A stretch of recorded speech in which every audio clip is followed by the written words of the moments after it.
Guys, may bago kong recipe sa inyo ipapakita. Kamatis, tanggalan nyo sa gitna. Ayan, sinalan ko na with olive oil. Pinapalambot ko muna siya kasi mamaya lalagay ko siya ng itlog sa gitna. Guys, yung green onion, chili fresh, at saka ito yung itlog. Dito sa itlog na to, dito ko ilalagay yung mga ricado.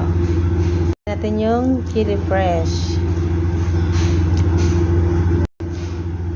Pagsama-samahin nyo lang siya, guys. Black pepper. So, at Ajinomoto para masarap.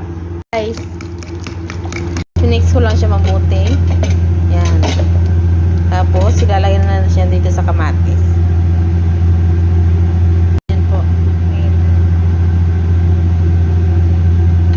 Ilalagay sa loob ng kamatis.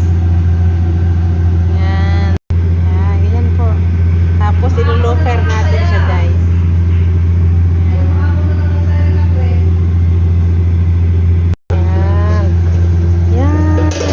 Babalik na rin naman natin siya, guys. Tatira niyang kaibigan eh. Sina? Si Capri.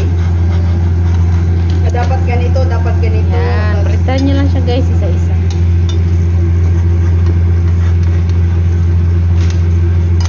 Yun. Ganun. Yan.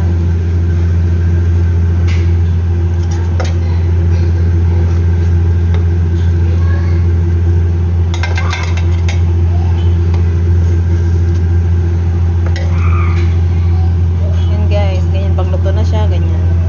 Yan na po yung ready to it. Ganyan po ang style niya, guys. Yan. Pwede nyo rin pong sundan yan. Pwede nyo rin pong gawin para testinin nyo kasi masarap naman po siya.